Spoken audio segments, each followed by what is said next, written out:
सृष्टि के विस्तार का वर्णन,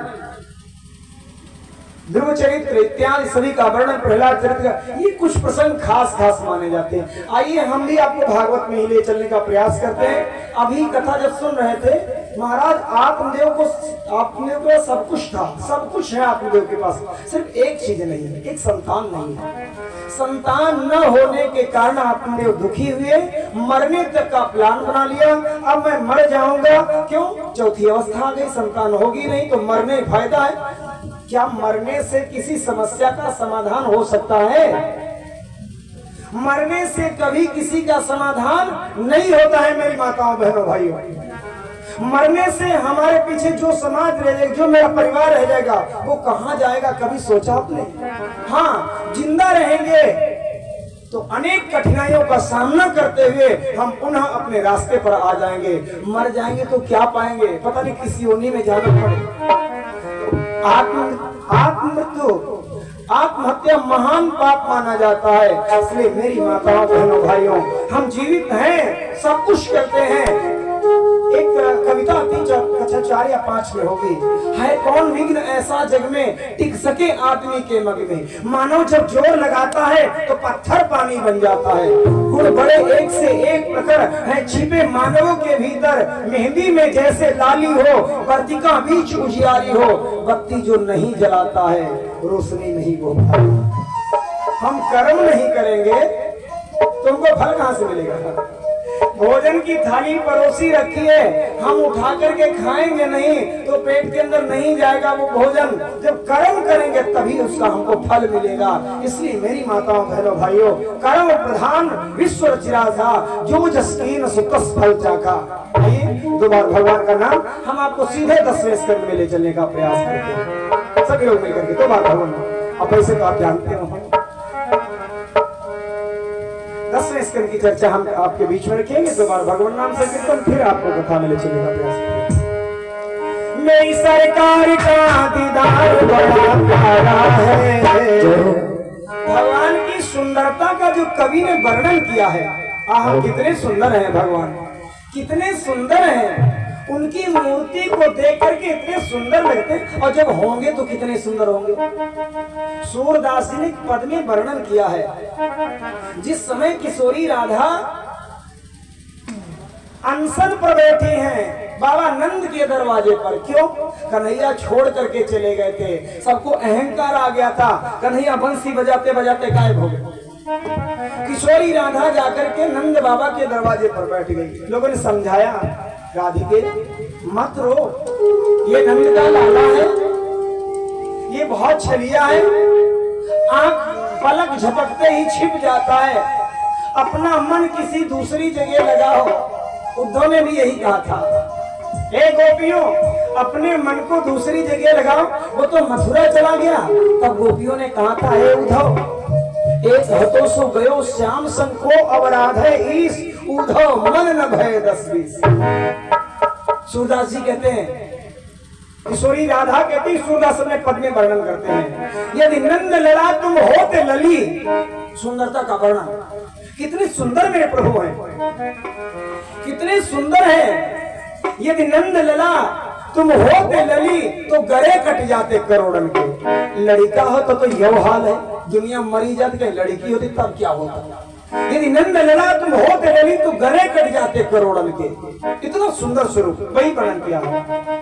मेरी सरकार का दीदार बड़ा प्यारा, कृष्ण बड़ा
किसी कवि ने वर्णन किया है, कांटों को चुभना सिखाया नहीं जाता और फूलों को खिलना सिखाया नहीं जाता।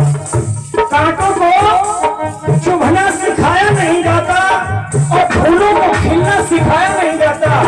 कोई बन जाता है इन प्रभु का, कोई बन जाता है इन प्रभु का, किसी को इनका बनाया नहीं जाता।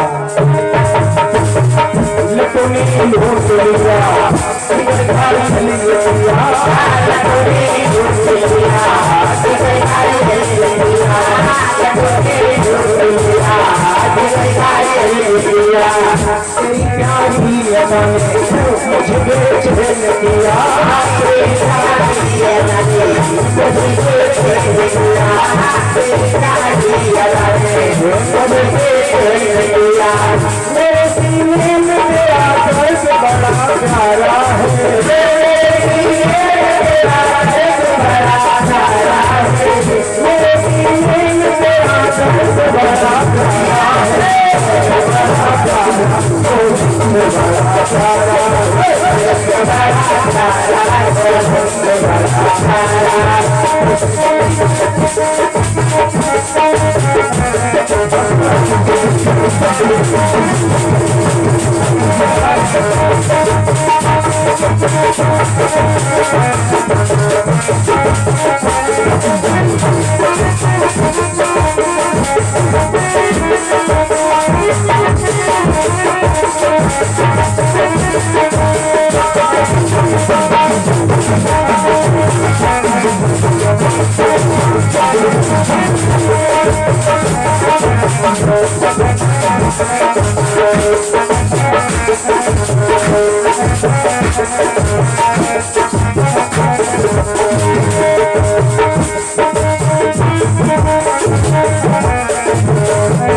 Hare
बाल कृष्ण भगवान की जय, शंकर भगवान की जय। आओ चलते हैं भागवत के 10वें स्कंद। मैंने दिन में चर्चा की थी। आज प्रधान जी के दोनों बेटे जो राम जी और श्याम जी हैं, उनका आज बर्थडे था। बड़ी धूमधाम के साथ मनाया गया। बहुत बच्चों ने आनंद लिया है। बैलून पहले ही तोड़ना शुरू कर दिया। बड़ा आनंद आया। बच्चों ने अपना हर्ष उल्लास के साथ मनाया। मैंने कहा था रात में कन्हैया का जन्म भी बोलना है। भागवत कथा हो रही, जन्म भी होना बहुत जरूरी है। आइए हम जन्म की चर्चा आपके बीच में करते हैं। जैसा कि आपने दिन में कथा सुनी थी, भैया हमारे राम जी यादव रामनगर से आपके द्वारा ये 50 मुद्राओं का सादर दान भगवान के श्री चरणों में समर्पित हुआ है। पूरी रामनगर की टीम बैठी है। अभी कार्यक्रम हुआ। मैं आपको बता दूं, आप सबका आशीर्वाद कितना मुझे मिला है। मैं जितना सोच नहीं रहा था उससे ज्यादा आपका आशीर्वाद मुझे मिला। 3 महीने नहीं बीते हैं, लीलापुरवा से मैंने प्रारंभ की थी अपनी यात्रा और नसीरपुर पहुंची यात्रा। फिर वहां से कथा की यात्रा पहुंची रामनगर और रामनगर से आ गई हजियापुर और हजियापुर से फिर से लीलापुरवा। ये 24 तारीख से 28 तारीख तक हजियापुर लीलापुरवा में कार्यक्रम है। और आपको और सूचना कर दूं कि नसीरपुर में भी कार्यक्रम निश्चित हो चुका है। नसीरपुर में माघ महीना यानी चढ़ते ही जनवरी 14 जनवरी से लगभग में है डेट निश्चित, लेकिन लगभग 14 जनवरी से आपके नसीरपुर खाले में कार्यक्रम फिर से बुक हुआ। आज ही सब लोगों ने विचार किया। अभी शिव कुमार जी ने बुलवाया शाम को। तो ये आपके क्षेत्र का मुझे आशीर्वाद मिला और मैं इसी आशीर्वाद को लेने के लिए मैं यत्र तत्र भ्रमण करता रहा। और वास्तविकता ये जगह सिद्ध है। यहाँ जो आया है, मैंने कहा ये जगह किसकी बनाई है? ये तपस्या त्याग की देन है हमारे श्री स्वामी नीलकंठ जी महाराज की, जो इस समय और भी एक महापुरुष थे जो आज नहीं है। मैं व्यास मन से उनको भी वंदन करता हूँ श्री देशराज जी महाराज जिन्होंने इस कथा की नींव रखी थी। उनके द्वारा ये कथाएं प्रारंभ हुई। उन्होंने वृक्ष लगाया, धर्म रूपी वृक्ष है। बहुत दूर दूर से विद्वान रूपी पक्षी आते कलरव करके अपनी अपनी भाषा को अपनी भाषा में भागवत कथा सुना करके और चले जाते हैं सभी लोग। ये वो दिव्य स्थान है जहाँ पर मुझे भी आने का अवसर मिला, जहाँ पर आप सभी का मुझे आशीर्वाद मिला। आइए 10वें स्कंद में महाराज उग्रसेन की चर्चा है। मथुरा के राजा महाराज उग्रसेन, उनकी पत्नी का नाम पवन रेखा है। देखिए जो समस्या आत्मदेव की थी वही समस्या महाराज उग्रसेन की है। बेटा उनके भी नहीं था, परेशान थे आत्मदेव, बेटा उग्रसेन के भी नहीं है, कोई संतान नहीं है।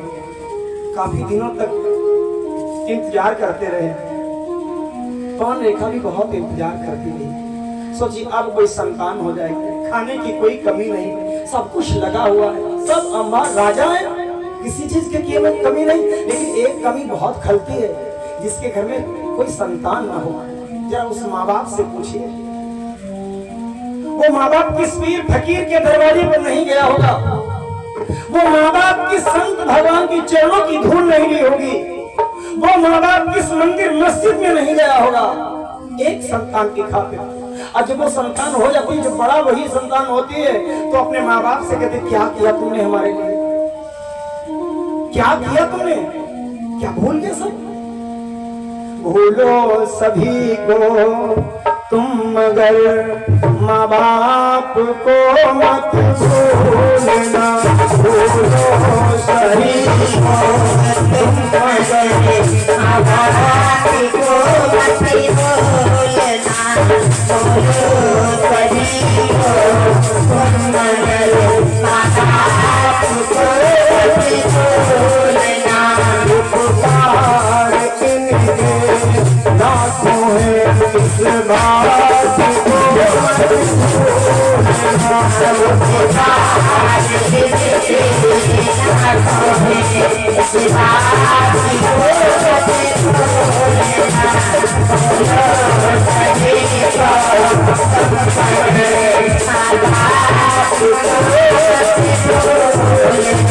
धरती पर देवों को भूला, भगवान को राज मनाया है। धरती पर देवों को भूला, भगवान को राज मनाया है। जिसके एक संतान नहीं है, जरा उस माँ बाप से उसके हृदय की बात पूछिए। पड़ोस में बच्चे उठते अपनी माँ को माँ माँ कह करके बुलाते हैं, पिताजी पिताजी कहते, रोते हंसते, किलकारियां भरते। वो माँ बाप दुखी होकर के बैठता है, सोचता मेरे भी एक संतान होती, मुझे भी पिताजी कहती है, माँ कहती मुझे भी कोई बेटा मेरा होता, मुझे भी माँ कह करके बुलाता। हाय दुनिया में कोई जगह उन माँ बाप ने नहीं छोड़ी। धरती पर देवा भोला, भगवान को राज बनाया है। सब तेरी सूरत पाई है, संसार में तुझको बुलाया है। सब तेरी सूरत पाई है, संसार में तुझको बुलाया है। अब तेरी सूरत पाई है, संसार में तुझको बुलाया है। अब तेरी सूरत पाई है, संसार में तुझको बुलाया है। इन निर्मल निश्चल आँखों में आंसू बनकर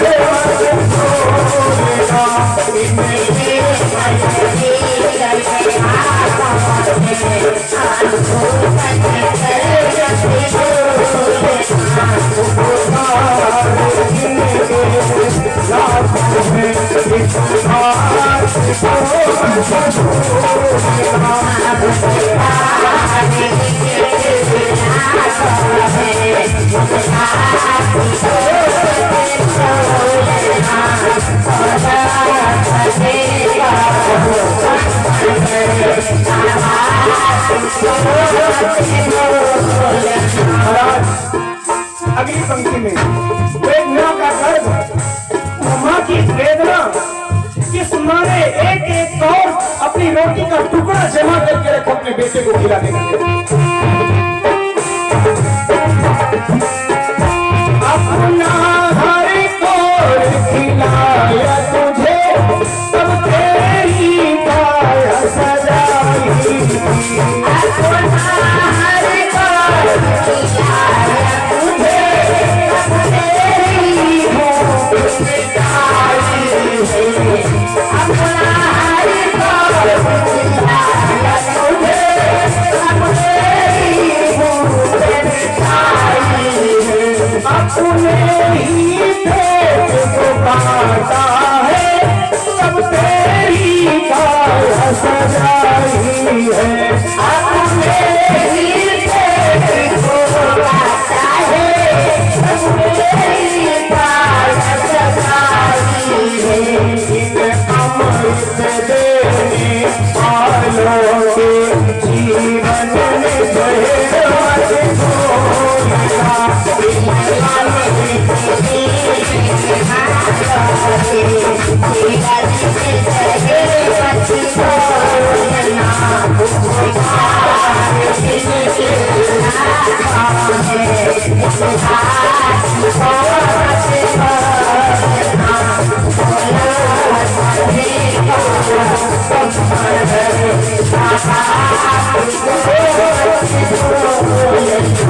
मुझे एक पद और बोलना पड़ेगा अंतिम पंक्ति के रूप में। एक माँ से बढ़कर दुनिया में कौन हो सकता है भाई? उस माँ की ठंडक, बेचारी गरीब माँ जिसका छोटा सा बच्चा है, गोद में लिए है, रात में सो गई, बच्चे ने बाथरूम कर दिया, वो माँ सोचती है गीले में लेटेगा मेरा लाल, सर्दी लग जाएगी, फूटी कौड़ी नहीं है, दवा कहां से कराऊंगा? तब एक माँ उस भरी सर्दी में उठती है और उठ करके गीले में लेट जाती, अपने लाल को सूखे में लेटाती है। वही बेटा बड़ा होकर के अपने माँ बाप से कहता तुमने क्या किया मेरे लिए? माँ बाप का हृदय फट जाता, सारी जिंदगी तेरे लिए मैंने सौंप दी। गीले में सदा वो सोई थी, सूखे में तुझे सुनाया था। गीले में सदा वो सोई थी, सूखे में तुझे सुनाया था। बाहों का बना करके झूला, तुझे दिन और रात झुलाया था।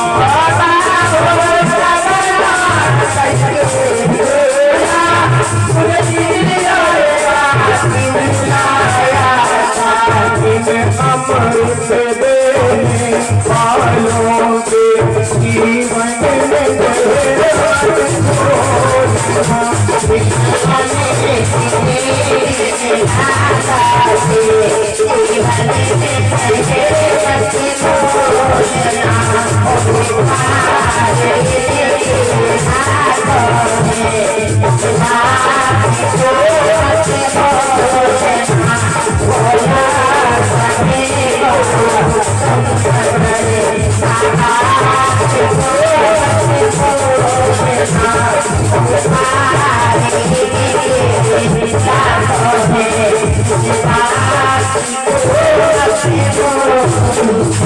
एक संतान के लिए परेशान मां बैठी। पवन रेखा एक दिन बैठी अपने पति के पास में, अपने पति के चरणों के पास बैठी। देखिए हम कथा सुनते, मैंने कई बार कहा है, पवन रेखा जब दुखी हुई तो अपने पति के चरणों के पास बैठी है। अब जितनी भी सखियों की चर्चा सुनेंगे, जो मेरी माँ बहन थी अपने पतियों के चरणों के पास बैठती थी। आज समय धीरे धीरे बहुत बदल चुका है। मैंने कहा कई बार परम पिता से प्यार नहीं, नीति न्याय व्यवहार नहीं, इसीलिए तो आज देख लो सुखी कोई परिवार नहीं। सूरज चंदा तारों का जन कहाँ बिजली घर बना हुआ, पल भर को नहीं धोखा देते जन कहाँ कनेक्शन जुड़ा हुआ। खंभा कोई तार नहीं, बनी कोई दीवार नहीं, ऐसे कारीगर पर पगले करता तनिक विचार नहीं। परम पिता से प्यार नहीं, नीति न्याय व्यवहार नहीं, इसीलिए तो आज देख लो सुखी कोई परिवार नहीं। मैंने गलतियां दूसरे में देखी हैं, मैंने गलतियां दूसरे में देखी, मैंने अपने अंदर गलती नहीं देखी है। प्रभु की प्रभुता में कोई कमी है नहीं, प्रभु की प्रभुता में कोई कमी है नहीं, पात्रता में हमारे कमी रह गई। देह दुर्लभ दिया है प्रभु ने हमें, जो कि आधार सुख साधनों का भी है। गुरु की गुरुता में कोई कमी है नहीं, शिष्यता में हमारे कमी रह गई। कमियां तो मेरे अंदर रह गई, मैंने कभी देखा ही नहीं। पवन रेखा बैठी अपने पति के पास में, स्वामी आज मेरा मन बहुत उदास है, मेरा मन इस घर में नहीं लग रहा, मन करता अपने प्राणों को छोड़ दो। महाराज उग्रसेन ने समझाया, देवी कायरता जैसी बातें मत करो, मरने से किसी भी समस्या का समाधान नहीं हो सकता है। देवी एक बात बताओ। हाँ स्वामी बताइए। तुम्हारा मन नहीं लग रहा तो एक काम करो, कोई टहल करके देखो, इच्छा हो तो बगिया में जाकर के दर्शन करो। पता है महाराज जनक के एक बगीचा है, जिस बगीचा में जाने से अशांत मन भी शांत हो जाता है। अपने भी बगिया है, सखियों के साथ लीजिए, जाओ टहल करके आओ। पवन ने कहने का, स्वामी मैंने भी सुना राजा जनक के बगिया है, और राजा जनक की जो बगिया है उस बगिया में एक से एक पक्षी कलरव करते हैं। कोयल बोलती है, मैना बोलती है, मोर बोलते हैं, सभी पक्षी कलरव करते हैं। उन पक्षियों की कलरव की ध्वनि को सुन करके अशांत मन भी शांत हो जाता है। कैसी बगिया राजा जनक की, वर्णन किया है कवि ने। राजा बगिया हो,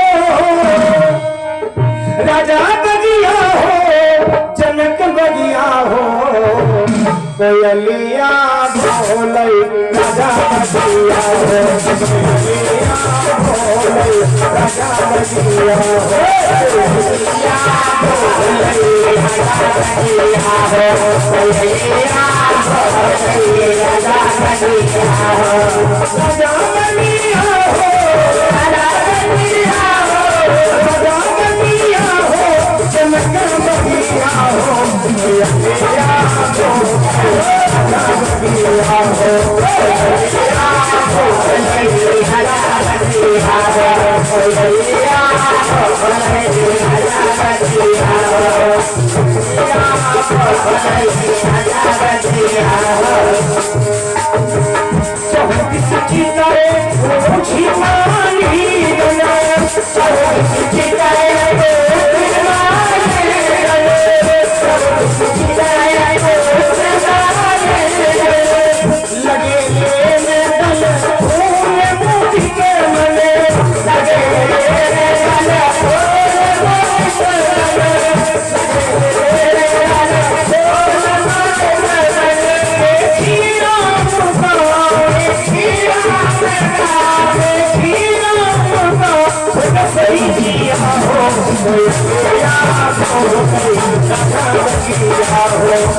Jangan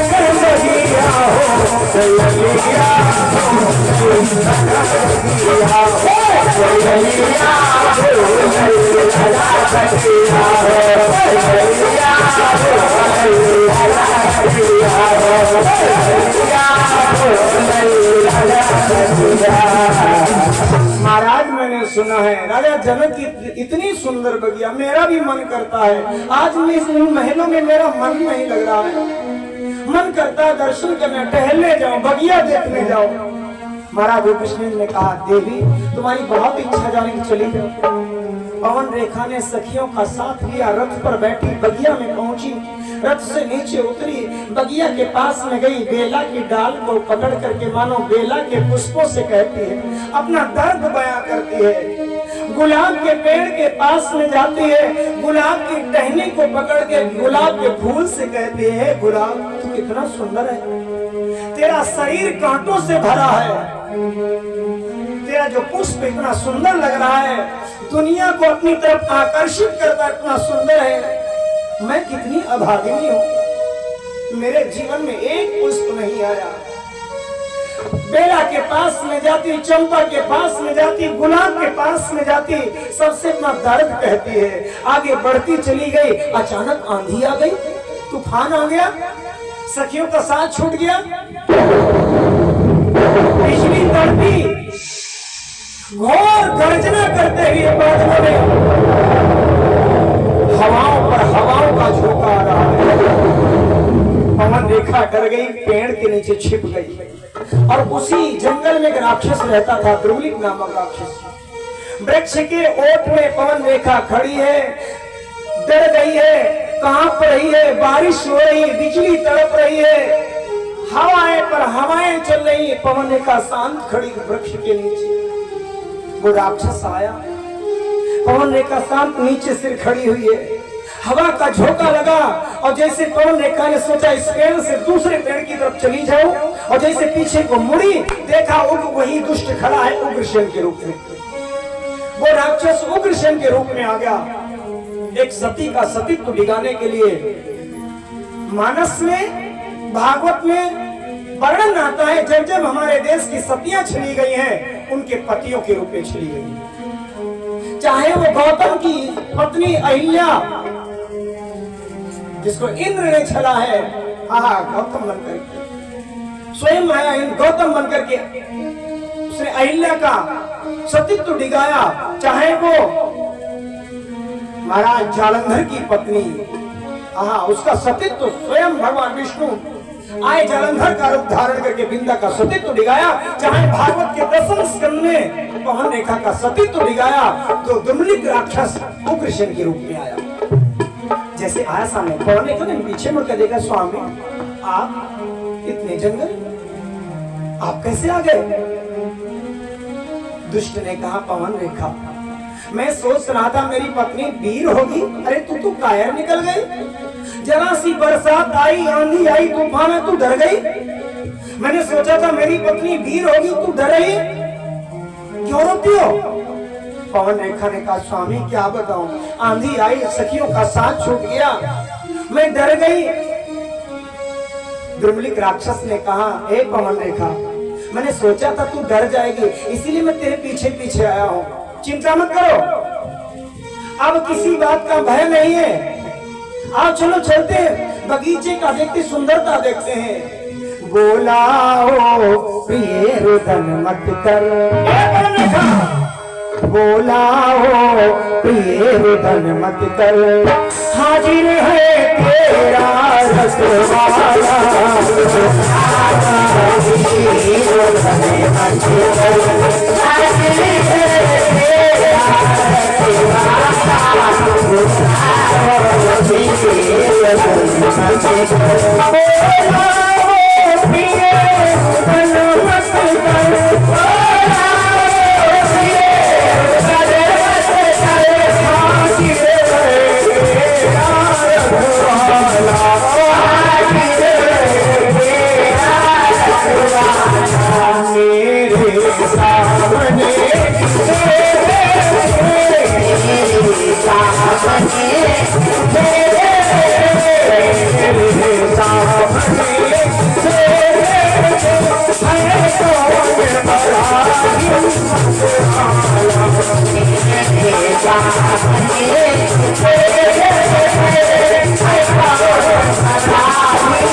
किसकी हिम्मत मेरे सामने तुम्हारी तो नजरें उठा करके देख ले। चलो चलते हैं। पवन रेखा का दुष्ट ने हाथ पकड़ा और हाथ पकड़ करके सुदूर जंगल में ले गया। अपनी बातों में उसने माया भी है, अपनी बातों में फंसा लिया। जब पवन रेखा उस दुर्वृत्त राक्षस के बस में हो गई है, तब उस राक्षस ने कहा, हे पवन, बस जल्दी हो तैयार, जल्दी हो तैयार,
दुष्ट ने जब अपने बस में कर लिया तो पवन रेखा से कहा, पवन रेखा चलो चलते हैं। पवन रेखा को अपने बस में किया। भागवत कहती है, धोखा दे कर नीच ने किया सती संग हो, प्रकट हो गया तुरंत ही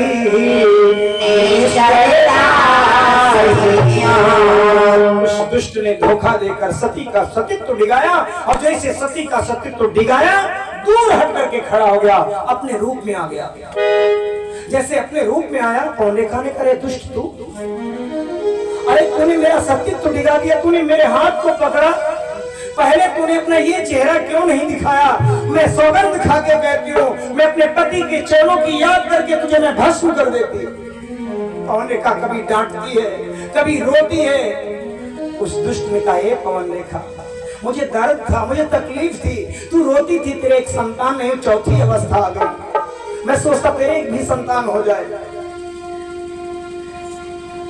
जो हो चुका उसका अब कुछ अफसोस मत कर।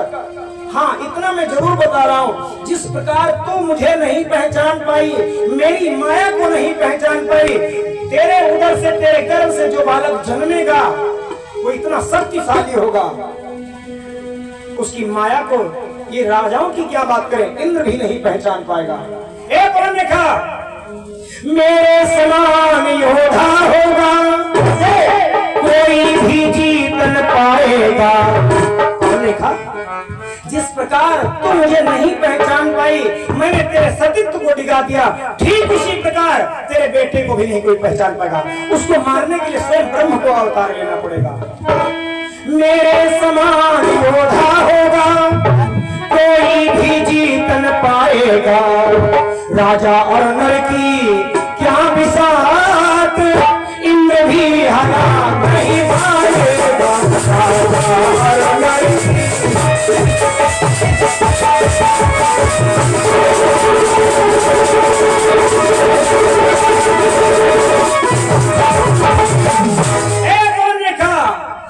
उधर से जो बच्चा जन्मेगा, हाँ एक बात, एक गड़बड़ करेगा, वो संतों को, महात्माओं को, भक्तों को, गौ माता को, ब्राह्मणों को बहुत सताएगा, वो धर्म नहीं करने देगा, अधर्मी होगा। पवन रेखा ने कहा, नीच, मेरे सामने से हट जा, तूने जो किया सो किया, अब मेरे सामने से हट जा। दुर्मुख राक्षस वहां से चला गया। पवन रेखा आई, सखियों का साथ मिल गया। सखियों ने पूछा, ए पवन रेखा, तेरे बाल खुल चुके हैं, तेरी साड़ी फट चुकी, तेरा सारा श्रृंगार बिगड़ चुका है, क्या हुआ? पवन रेखा बहाना बनाती है। पवन रेखा ने कहा बहन क्या बताऊं, आंधी आई, तूफान आया, बिजली चमकी, बादल की गड़गड़ाहट ने मुझे भयभीत कर दिया। मैं छिप गई एक पेड़ के नीचे। उस पेड़ पर बहुत से बंदर थे। बंदरों ने मेरा श्रृंगार बिगाड़ दिया, मेरे बाल खोल दिए, मेरी साड़ी फाड़, जैसे तैसे मैं प्राण बचा करके तुम्हारे पास आई हूँ। बहन घर चलो। सभी सखियों का साथ लेकर के पवन रेखा घर गई। समय बीता, उस दुष्ट ने जन्म ले लिया। और जैसे जन्म लिया, देखिए जब कोई महापुरुष आता है तो प्रकृति खुश होती है। जब कोई दुष्ट जन्म लेता है तो प्रकृति भी रोती है। उस दुष्ट ने जन्म ले लिया और जैसे जन्म लिया है पृथ्वी पर उथल पुथल होने लगा, उथल पुथल होने लगा। जैसे जन्म लिया मानो बिजली गड़गड़ाहट करे, आंधी तूफान आ रहा, ऐसा प्रकृति में दिखाई पड़ता है। उस दुष्ट का नाम कंस रख दिया गया। हाय दादा, जैसा नाम वैसे गुण उसके अंदर होने लगे। उस दुष्ट का नाम कंस रख दिया गया। धीरे धीरे कंस बड़ा हुआ, अत्याचार की सीमा उसकी और बढ़ने लगी। जिधर जाता उधर हाहाकार, जिधर जाता उधर हाहाकार। छोटे छोटे बच्चों को बुलाता है, किसी बच्चे को कुएं में फेंक देता, किसी को मार देता, कुछ भी कर सकता है। वो संतों के पास में जाता है, भजन नहीं करने देता। आचार्यों के पास जाता, हवन नहीं करने देता। सभी संत महात्मा ऋषि भगवान से प्रार्थना करते, प्रभु मैं यज्ञ जिस समय करता हूँ दुख निश्चर मुझको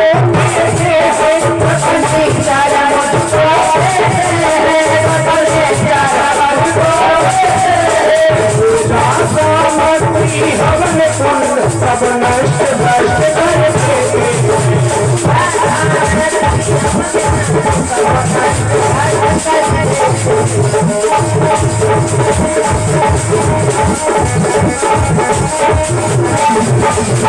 महाराज पूरी पृथ्वी पर हाहाकार मच रहा है। जो संत ऋषिगण मौन व्रत धारण किए थे, मौनी थे, उनका मौन टूट गया।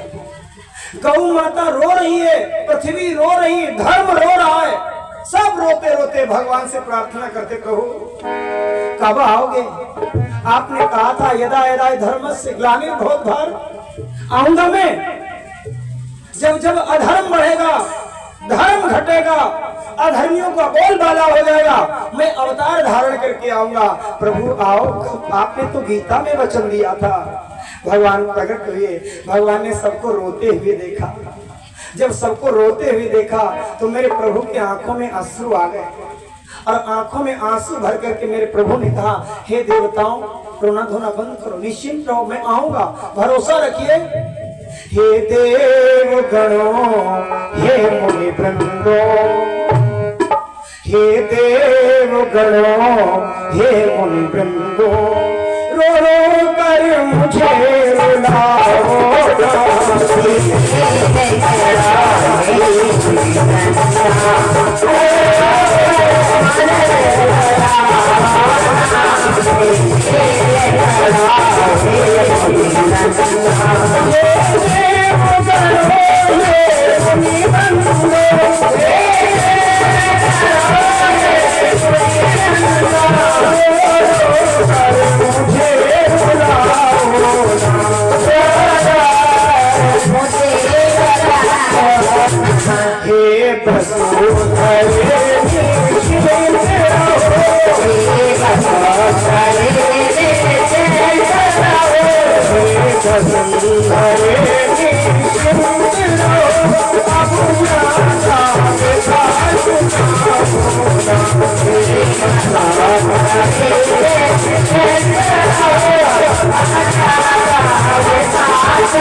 सभी देवताओं को, पृथ्वी को धनुष बंधवाया, सबको सहारा दिया, आशीर्वाद दिया, अस्वस्थ किया।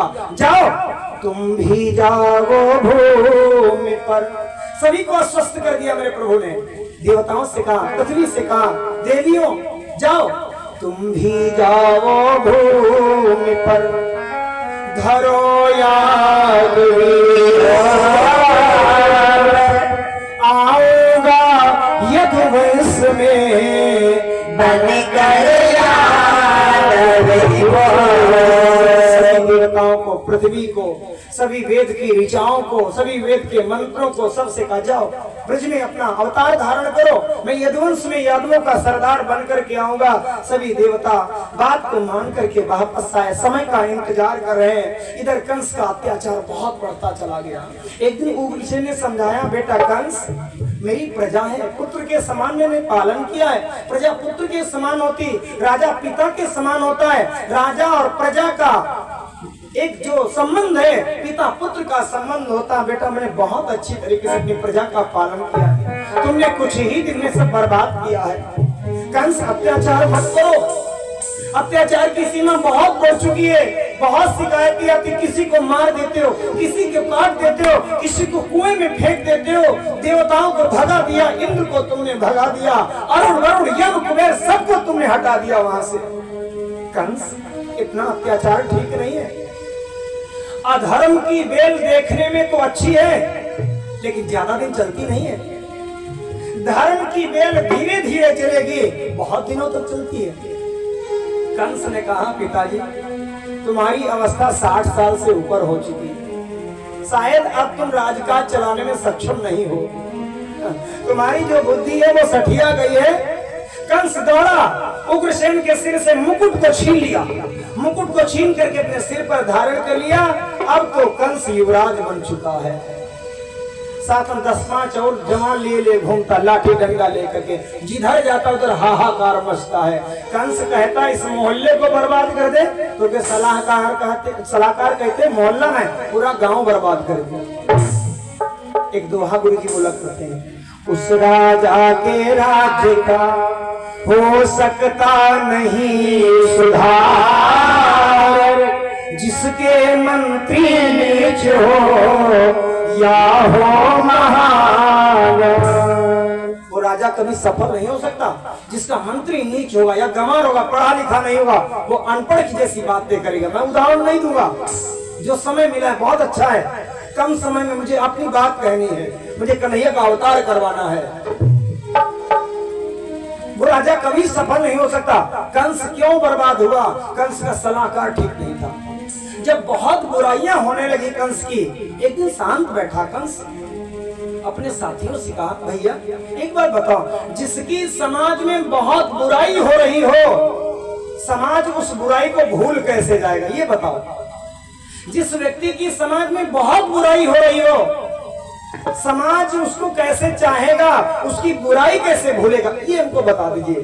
तो कुछ उसमें बुद्धिमान भी बैठे थे, कुछ योग्य भी बैठे थे। उन्होंने कहा, कोई ऐसा काम करो, समाज को ऐसा कोई प्रलोभन दे दीजिए, समाज भूल जाएगा। कंस ने यही किया। कंस ने ऐलान करवा दिया, जो मेरी बहन देवकी है उसका विवाह मैं अपने हाथों से करूंगा, उसको उसकी ससुराल भेजने मैं ही जाऊंगा, सारा दान दहेज दूंगा। पूरे सब जगह ऐलान कर दिया, हर जगह ऐलान हो गया। कंस ने विवाह किया। लोगों ने कहा है, जब अपनी चचेरी बहन का इस तरीके से विवाह करता, तो जब इसकी खास बहन होगी सबके साथ में ऐसे धर्म करेगा। सब बड़ा प्रसन्न हो गए, सब भूल गए अत्याचारों को। देवकी का विवाह किया, देवकी को विदा करके लिए जा रहा था। रास्ते में आकाशवाणी हुई, ए दुष्ट कंस, जिस खुशी के साथ में अपनी बहन देवकी को विदा किए ले जा रहा है, इसी देवकी से 8वां गर्भ तेरा काल होगा। कंस छोड़ दिया लगाम, कूद पड़ा पृथ्वी पर, देवकी के बालों को पकड़ करके जमीन पर जैसे टूटता है, देवकी चिल्लाई, भैया बिंदिया सुहाग की मेरी छुड़ाओ ना, भैया मेरे बालों को छोड़ दो। अभी तो मैंने अपने प्रियतम को अपनी नजरों से भी नहीं देखा है, छोड़ दो भैया। बिंदिया सुहाग की मेरी छुड़ाओ ना, लूट कर सुहाग मेरा सुहाग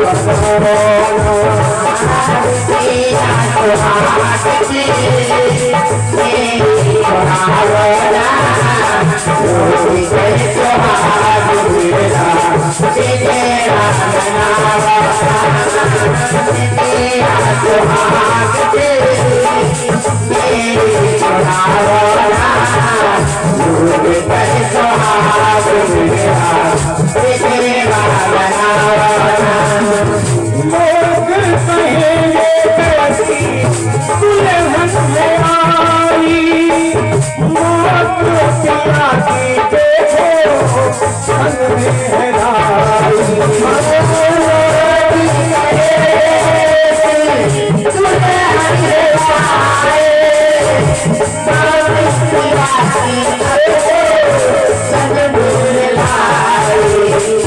मौत का कलंक मेरे पीठ पे चढ़ाओ, मौत का कलंक मेरे पीठ पे चढ़ाओ, सुहाग मेरा जिंदगा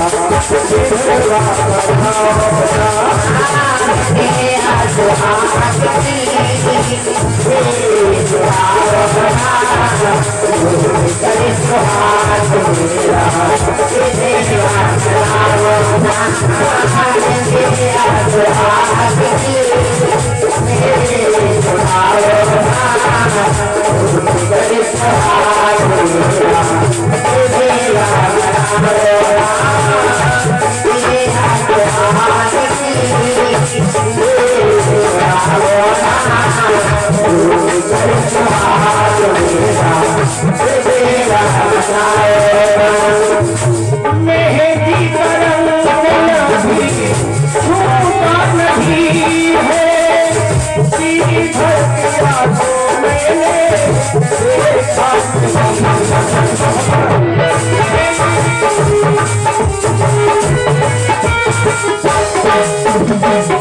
मेहंदी करंग भी छूटा नहीं है, तेरी धरतिया को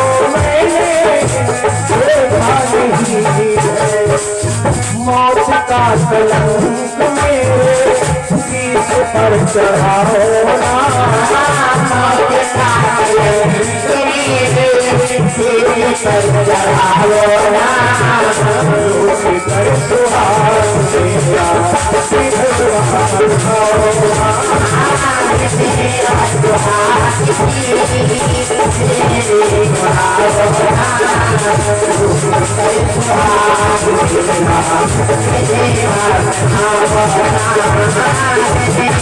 सुहाग